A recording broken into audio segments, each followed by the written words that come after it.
O sudário não era uma pintura, não é uma marca de queimadura, nem uma fotografia. Bem, você vê isso quando vê o envolto em negatividade.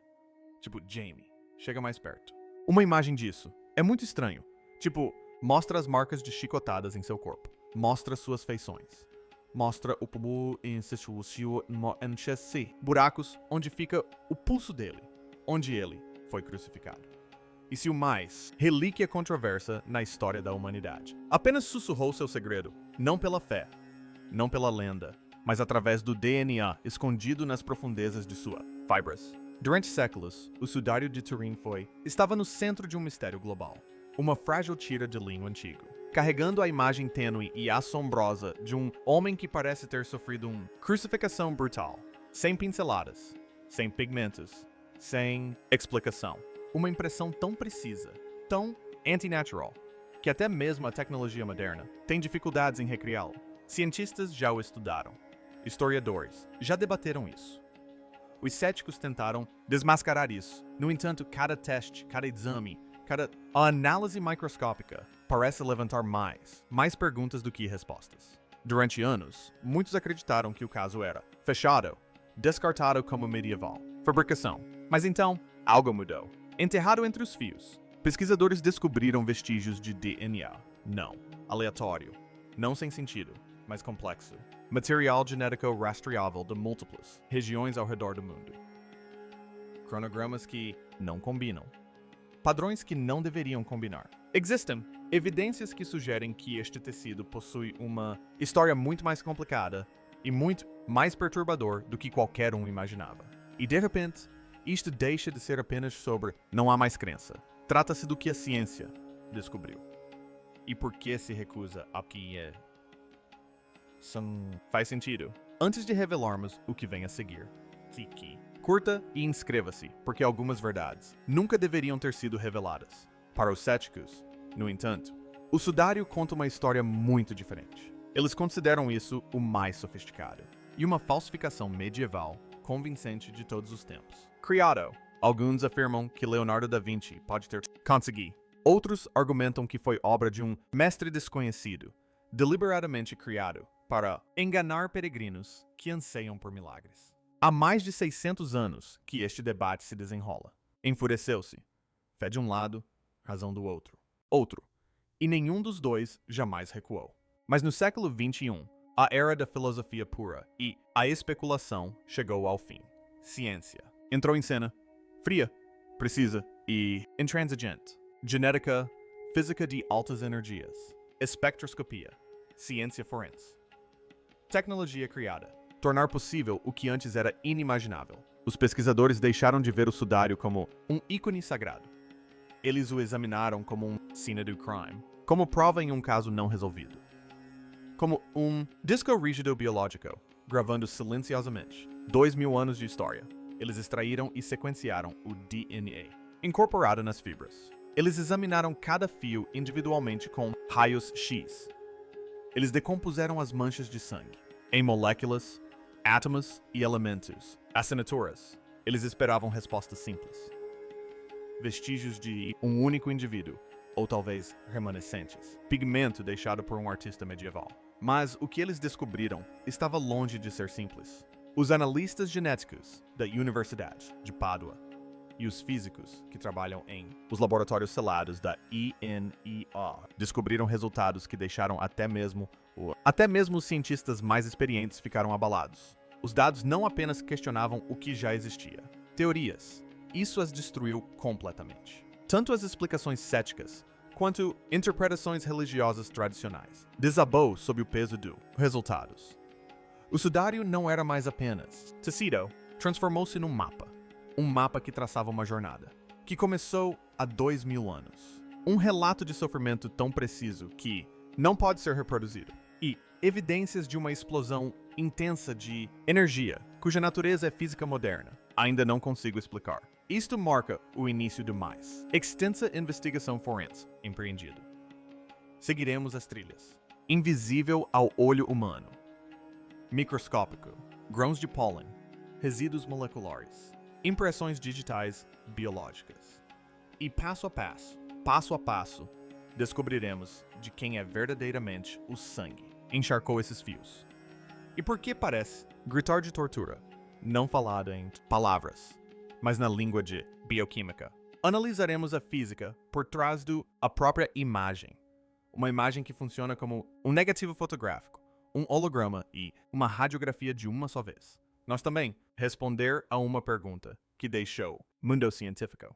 Por que a análise de DNA obrigou os pesquisadores a admitir que este artefato não poderia foi criado na Europa? E isso testemunha eventos que alteraram a história da humanidade. Para realmente compreender o choque da modernidade, descobertas genéticas, precisamos retornar ao início de tudo. Pesquisa científica sobre o sudário. Moderna. Sindonologia. Voltando ao momento em que a humanidade viu verdadeiramente o rosto escondido dentro do Sombras do Linho. Esse momento chegou em 28 de maio de 1898. M. Tarim, um advogado, membro do Conselho Municipal e fotógrafo amador, apaixonado chamado, segundo Pia, foi concedida uma permissão rara por meio do rei Alberto I para fotografar a relíquia durante sua exibição pública, realizada em homenagem ao casamento do príncipe. Naquela época, a fotografia estava longe de ser simples, foi lento, técnico e exigente. Pia carregava uma câmera do tamanho de uma mala em andaime alto dentro, a catedral. Ele se baseou em poderosos flashes de magnésio e lâmpadas para iluminar a penumbra. Interior. Ele expôs 2 grandes placas de vidro, cada uma medindo 50 por 60 centímetros. Tarde daquela noite, sozinho em seu quarto escuro caseiro, iluminado apenas pelo brilho tênue de uma lanterna vermelha, Pia baixou um dos pratos para dentro de um banho de produtos químicos reveladores. E então aconteceu. À medida que a imagem começou a surgir na tela, vidro, Pia quase deixou cair o que não tinha preço. Negativo em choque. O que ele viu sentiu, irreal, quase sobrenatural, no negativo fotográfico, onde a luz deveria escurecer e a escuridão deveria acender a luz, não apareceu uma mancha fraca ou desfocada, como aquela visível no tecido. MC, mas uma imagem nítida e de alto contraste. Imagem positiva, com detalhes impressionantes. Um rosto com olhos profundos e fechados, um nariz quebrado, bigode e um garfo. Barba com hematoma na bochecha direita. Pela primeira vez, a figura escondida. O linho já não era uma sombra, era um homem. O rosto tinha uma expressão que era majestoso, calmo e imponente. No entanto, pertencia a um homem que acabara de suportou sofrimento físico inimaginável. O impacto foi avassalador. Não foi apenas uma surpresa. Foi uma revolução na forma como as pessoas entendiam as sudário. Um desenho normal, seja feito com tinta, carvão ou mesmo sangue, se comportam previsivelmente quando transformado em um negativo fotográfico. As áreas claras ficam escuras. Áreas escuras tornam-se claras. O resultado é distorcido e artificial. O rosto se transforma em algo plano, semelhante a uma máscara, imagem. Mas o sudário era diferente. Quando fotografado em negativo, parecia como uma verdadeira fotografia em preto e branco, de uma pessoa real e viva. Esse simples fato mudou tudo. E, até hoje, continua impossível rejeitar. Não importa o quão cético ou pode ser que alguém esteja determinado a desmentir isso. O que vemos no tecido com o nu, o olho não é uma imagem normal. Já é negativo. E isso levanta uma questão impossível. Quem na Idade Média, no século X ou século XI, compreendeu os princípios da fotografia? Quem diria que a luz poderia ser revertida para criar uma imagem oculta? A resposta é simples. Ninguém. Quem poderia criar deliberadamente um negativo perfeito? Imagem sem qualquer forma de pré-visualização ou verificar o resultado? A fotografia não existiria sem outra. 800 anos. O olho e o cérebro humanos são não biologicamente capazes de perceber o mundo em negativo, quanto mais reproduzi-lo com tamanha precisão. Gradações de luz e sombra. Este foi o primeiro verdadeiro mistério. A primeira rachadura no aparentemente sólido muro do ceticismo. O sudário não se comportou como pintura, comportou-se como uma placa fotográfica. Capturar um único instante no tempo. Ao longo dos anos, o tecido foi examinado com raios X, luz ultravioleta, imagens infravermelhas e escaneamento a laser. No entanto, o maior segredo nunca esteve em a própria imagem, Estava na sujeira, na poeira, no partículas microscópicas aprisionadas entre as fibras de linho durante 2000 anos de movimento, manuseio e exposição. Em 2015, uma equipe de geneticistas e biólogos liderou, por Gianni Becchia, professor de Sunset, a Universidade de Pádua recebeu a concessão. Acesso sem precedentes à relíquia. A missão deles era tão ousada quanto inquietante: localizar e analisar o DNA. Eles não estavam procurando o DNA de Deus. A ciência desconhece o que seja esse tipo de vestígio. Deve ter esta aparência. Não há amostra de referência, não. Padrão com o qual compará-lo. Os pesquisadores não estavam tentando identificar um único indivíduo. Eles queriam reconstruir a história do próprio tecido, onde ele estivera, quem a havia tocado e cujas mãos a haviam tocado. Manteve-se assim ao longo dos séculos. Para isso, eles usaram um design especial. Dispositivos de microvacuoestéreis equipados com filtros ultrafinos. Essas ferramentas coletaram delicadamente microscópicos partículas de poeira, pólen e matéria orgânica, material, não apenas da superfície de o tecido, mas a partir dos espaços profundos, entre os fios da urdidura e da trama, onde vestígios antigos podem permanecer selados por milênios. Eles também analisaram partículas, reunidas durante a restauração de 1988, que havia sido cuidadosamente preservado em armazenamento de arquivo. Este trabalho ultrapassou os limites do que a ciência poderia tentar com segurança. Até mesmo a menor contaminação moderna, um espirro, uma respiração, um único floco de pele de um padre, conservador ou técnico poderia apagar sinais antigos e substituí-los por genética moderna. Barulho. As amostras foram transportadas para um laboratório limpo de classe A. Ali, o sequenciamento começou usando o seguinte: sequenciamento de nova geração, ou NGS. Os cientistas se concentraram nas mitocôndrias, DNA de plantas e humanas. E para uma razão crucial, ao contrário do DNA nuclear, o DNA mitocondrial, existem centenas de cópias por célula. É transmitida exclusivamente através do linha materna e sobrevive por muito mais tempo, em material antigo. Serve como uma ferramenta poderosa e confiável. Marcador de origem geográfica e humana. Migração. Durante semanas, os computadores funcionaram sem parar, decodificando milhões de sequências de nucleotídeos e comparando-as com bancos de dados genômicos globais, que representam populações de todo o mundo. Quando os diagramas finais apareceram na tela, mapas de haplogrupos genéticos e linhagens ancestrais, os pesquisadores perceberam que estavam diante de algo que desafiava qualquer explicação simples ou teoria de falsificação. Este não era o perfil genético de uma única pessoa. Era um retrato genético da própria humanidade. As descobertas foram publicadas na prestigiada revista Nature Scientific Reports, e a reação foi explosiva. Os resultados causaram um grande impacto na comunidade científica. Os cientistas esperavam encontrar uma assinatura genética clara e dominante. Se o sudário fosse uma falsificação medieval, criada na França, como argumentam os céticos há muito tempo, então o DNA europeu, especificamente francês ou italiano, deveria ter dominado os resultados de forma esmagadora. Se, por outro lado, fosse uma relíquia autêntica de Jerusalém, que nunca tivesse saído da região, os traços genéticos deveriam apontar quase exclusivamente para o Oriente Médio. Mas não foi isso que encontraram.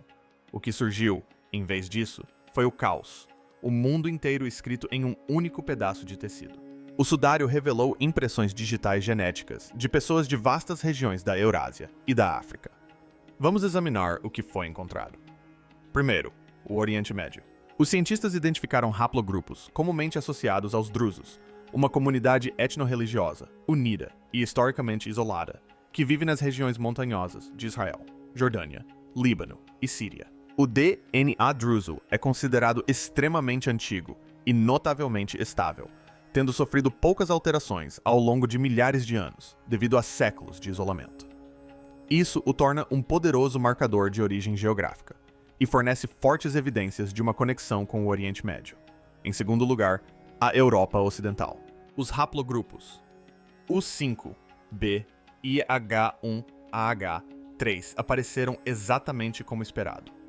Desde o século XV, o sudário está guardado na Europa, primeiro em Chambéry e depois em Turim. Foi manuseado pelas freiras clarissas, que o repararam, por membros da Casa de Saboia, que o possuíam, e por inúmeros peregrinos europeus ao longo dos séculos. Terceiro, norte e leste da África. Surgiu o haplogrupo L3CM1A1, apontando para regiões como o Egito e a Etiópia. Isso foi inesperado e profundamente intrigante, sugerindo contato com algumas das primeiras comunidades cristãs do mundo na África. Em quarto lugar, o sul da Ásia. Surgiram os haplogrupos M39, M56 e R8, marcadores genéticos típicos do subcontinente indiano. E o mais surpreendente de tudo foram os vestígios da Ásia Oriental. Haplogrupos como D4 e G2A, marcadores associados à China, estavam presentes. China, Índia, África, Europa, Oriente Médio, tudo codificado em um único tecido ancestral. Como isso seria possível? Se o sudário fosse uma falsificação criada no porão úmido de uma abadia francesa por volta de 1350, como poderiam existir nele traços de DNA chinês e indiano? No mundo medieval, a globalização não existia. Houve contatos à distância, sim, mas não em uma escala tão vasta, a ponto de deixar vestígios genéticos tão disseminados e claramente identificáveis em um único pedaço de tecido. A resposta acabou sendo ainda mais notável do que o próprio mistério.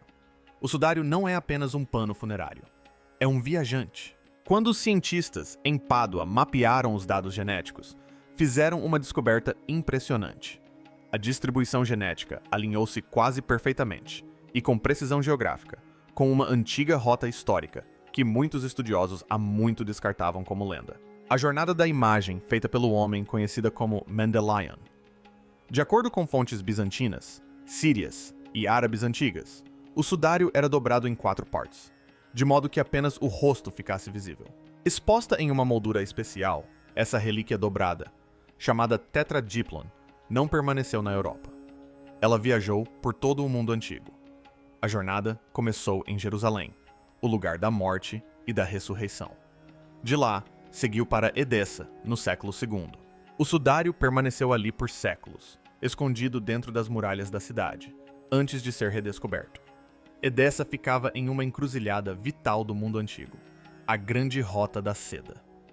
Caravanas da China, Índia, Pérsia e Arábia passavam pela cidade. Mercadores carregando seda e especiarias, peregrinos, diplomatas, todos vinham venerar a relíquia que acreditavam proteger a cidade. Respiravam perto dela, beijavam seu invólucro, tocavam o relicário, e a cada contato, vestígios microscópicos, células de pele, fragmentos de cabelo e suor se depositavam no tecido. Camada após camada, século após século, o DNA do mundo acumulou-se em sua superfície como poeira invisível. A jornada continuou. De 944 a 1204, a relíquia foi mantida em Constantinopla, o coração do Império Bizantino. Os imperadores de Bizâncio a adquiriram por compra ou à força e a levaram para aquela que era então a capital do mundo. Constantinopla era uma verdadeira megacidade do mundo antigo, um lugar onde povos de todas as raças, culturas e regiões se encontravam. Em 1204, durante o caos da Quarta Cruzada, a cidade foi violentamente saqueada. Após o ocorrido, o sudário desapareceu. Em seguida, foi para Atenas e para a Grécia por volta de 1205. Depois da queda de Constantinopla, a relíquia passou para as mãos de cavaleiros franceses e foi mantida em Atenas por algum tempo. Em seguida, por volta de 1353, chegou à França. Isso marca a primeira aparição claramente documentada do sudário na Europa Ocidental, na posse do cavaleiro Geoffroy de Charny. E é aqui que as evidências genéticas se tornam devastadoras para a teoria medieval da falsificação. Um falsificador que atuasse na Europa do século XV não poderia, de forma alguma, ter coletado poeira e DNA de pessoas na China, Índia, Oriente Médio e África, regiões que ele conhecia apenas por meio de relatos de viajantes distantes como Marco Polo. Ele também não poderia ter plantado deliberadamente esses vestígios em um tecido de forma a enganar os cientistas genéticos 600 anos depois. O DNA encontrado no sudário não é contaminação aleatória. É a memória biológica coletiva da humanidade. É pó das sandálias, vestes e mãos de inúmeras pessoas que contemplaram este rosto ao longo de milhares de anos. Este registro biológico comprova a antiguidade do objeto e sua origem oriental de forma mais convincente do que qualquer teste de radiocarbono jamais poderia. Mas o DNA humano é apenas metade da história. A outra metade está escrita nas plantas. A palinologia, o estudo do pólen, ofereceu outra peça crucial do quebra-cabeça. Dois especialistas renomados abordaram o mistério de forma independente. O professor Avinoam Danin, renomado botânico israelense da Universidade Hebraica de Jerusalém, e o cientista forense suíço Max Frey, um dos pioneiros da análise forense de pólen, trabalharam separadamente e examinaram grãos de pólen presos nas fibras do linho. Utilizando fitas adesivas, eles retiraram cuidadosamente amostras microscópicas do tecido. O que descobriram causou sensação na comunidade botânica. Pólen de 58 espécies de plantas diferentes foi identificado no sudário. 17 dessas espécies são nativas da Europa. Exatamente o que se esperaria dada a história documentada do sudário ao longo dos últimos 6 séculos. Mas a maioria veio de outros lugares. Plantas nativas do Oriente Médio, da Turquia e da estepe da Anatólia, que correspondem perfeitamente à antiga rota que passava por Edessa e Constantinopla. Então, veio a descoberta mais impressionante. Um grupo de plantas que não crescem em nenhum outro lugar da Terra. Espécies encontradas apenas em um estreito corredor geográfico entre Jerusalém e Jericó. No centro dessa descoberta estava uma planta em particular, a Gundelia tournefortii, um arbusto espinhoso do deserto, um tipo de cardo. Seu pólen representava quase metade de todas as amostras encontradas no tecido, uma concentração enorme e extremamente incomum. Por que o pólen de uma planta espinhosa seria tão dominante? Por que espinhos seriam associados ao sudário de um homem tratado como rei? A resposta surgiu quando historiadores e teólogos revisitaram as descrições da paixão de Cristo, a coroa de espinhos. A Gundelia tournefortii, com seus espinhos longos, rígidos e pontiagudos, é precisamente o tipo de planta que os soldados romanos poderiam ter usado para trançar uma coroa zombeteira para o rei dos judeus. E de repente, o pólen começou a falar. Esta planta floresce nos arredores de Jerusalém numa época muito específica, no início da primavera, durante a festa judaica da Páscoa, Pesach. A descoberta de uma concentração excepcionalmente grande de pólen desse cardo específico, concentrada ao redor da cabeça e dos ombros do tecido, serve como evidência direta de que o corpo foi coroado com ele. Uma segunda pista botânica veio de Zygophyllum dumossum. Essa planta é endêmica de uma região muito restrita, crescendo apenas no deserto da Judéia e em partes da península do Sinai. Seu pólen também foi encontrado no tecido em quantidades significativas. Nenhum falsificador medieval que trabalhasse na França conseguiria obter pólen de plantas nativas exclusivamente de Israel e aplicá-lo de forma invisível, em nível microscópico, em um pedaço de tecido. Um falsificador teria usado tinta. Pólen não pode ser pintado. Funciona como um selo invisível da cena do crime, uma espécie de impressão digital geográfica que não pode ser falsificada. Durante muitos anos, especialmente no século XIX, marcado pelo alto nível de racionalidade, os céticos argumentaram que as marcas avermelhadas no sudário não passavam de pigmentos, ocre, cinábrio ou têmpera misturados com gelatina. Essa alegação foi refutada em 2017. Uma equipe de pesquisadores italianos, liderada pelo professor Giulio Fanti, da Universidade de Pádua, em conjunto com médicos de um hospital em Trieste, examinou as manchas usando microscopia eletrônica de transmissão e espectroscopia Raman. Ao analisar o material em nanoescala, eles não encontraram pigmento, mas sangue humano do tipo AB. É um dos tipos sanguíneos mais raros, porém aparece frequentemente em antigas relíquias cristãs, incluindo o sudário de Oviedo. Mas este não era o sangue de uma pessoa saudável. Nela, os cientistas identificaram nanopartículas de creatinina e ferritina ligadas à hemoglobina. Concentrações tão extremas só aparecem em uma condição: trauma grave e fatal, tortura prolongada acompanhada de desidratação e danos musculares maciços. Quando o tecido muscular é destruído por golpes repetidos, um processo conhecido como rhabdomiólise, a creatinina inunda a corrente sanguínea em quantidades enormes, e o sangue no pano registrou exatamente isso. É um grito bioquímico de dor. A análise revelou que o homem envolto nesse pano não morreu simplesmente. Ele foi espancado até um estado já incompatível com a vida antes mesmo do início da crucificação. Isso está em perfeita consonância com os relatos evangélicos da flagelação romana, realizada com flagelos, chicotes de couro com pesos de chumbo embutidos.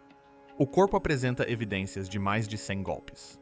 A composição química do sangue revela um sofrimento que nenhum pincel jamais poderia reproduzir. Um artista pode pintar a aparência de uma ferida, mas nenhum artista consegue imitar a assinatura bioquímica de um corpo em trauma extremo, politraumatismo, insuficiência renal e choque hipovolêmico. Outro mistério antigo era a cor do sangue. As manchas no tecido parecem vermelhas. Normalmente, o sangue antigo torna-se marrom escuro ou preto com o tempo. Mas análises científicas revelaram níveis excepcionalmente altos de bilirrubina, uma substância liberada pelo fígado durante situações de estresse extremo e traumas graves. A bilirrubina preserva a coloração vermelha do sangue por séculos. O sangue de um homem torturado permanece vermelho. Isso não é misticismo. É bioquímica sob estresse extremo. Neste ponto, muitos fazem a mesma pergunta.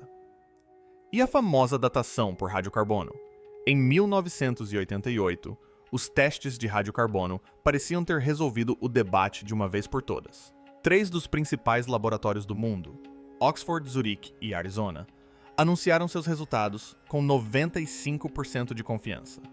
De acordo com suas medições, o tecido data de entre 1260 e 1390, da Idade Média, sendo, portanto, uma falsificação. O mundo aceitou o veredicto. Até mesmo a igreja recuou, referindo-se ao sudário mais como um objeto do que como uma relíquia. Mas a ciência nunca para de evoluir. 30 anos depois, pesquisadores identificaram onde o erro fatal havia sido cometido. O erro não estava na tecnologia, mas sim na escolha humana da amostra. Em 1988, cientistas retiraram uma minúscula amostra da borda do sudário de Turim, não maior que um selo postal. Parecia um teste simples, mas esse pequeno detalhe mudaria tudo mais tarde. Aquele canto específico havia sido manuseado por séculos, tocado por inúmeras mãos durante exibições públicas. Absorveu suor, óleos, fumaça de vela e bactérias, tornando-se a parte mais contaminada de todo o tecido. Então veio uma descoberta ainda maior. O químico Ray Rogers descobriu que essa seção nem sequer era original. Ela havia sido cuidadosamente reparada durante a Idade Média, utilizando fios de algodão tingidos para combinar com o linho mais antigo. O reparo foi tão preciso que passou despercebido por séculos. Quando os cientistas testaram essa amostra, eles não estavam analisando o sudário original. Estavam datando uma seção remendada, misturada com material mais recente. Essa revelação abalou as conclusões de 1988. Os resultados não refletiam a verdadeira idade do tecido. Então, os cientistas buscaram um método melhor. Em 2022, o físico Liberato de Caro apresentou uma descoberta inovadora, utilizando tecnologia de raios-x. Em vez de testar fibras contaminadas, esse método examinou a estrutura interna do linho, seu processo natural de envelhecimento em nível atômico. Os resultados foram impressionantes. O sudário não correspondia aos tecidos medievais. Em vez disso, sua estrutura se assemelhava muito a tecidos do século I, semelhantes aos encontrados em Massada. De repente, a linha do tempo mudou em mais de 1000 anos. Mas o maior mistério permanece sem solução. A imagem em si ainda não pode ser explicada. Sem tinta, sem verniz, apenas uma tênue impressão na superfície, diferente de tudo que a ciência já tenha recriado. E a cada nova descoberta, a pergunta só aumenta. O que estamos realmente vendo?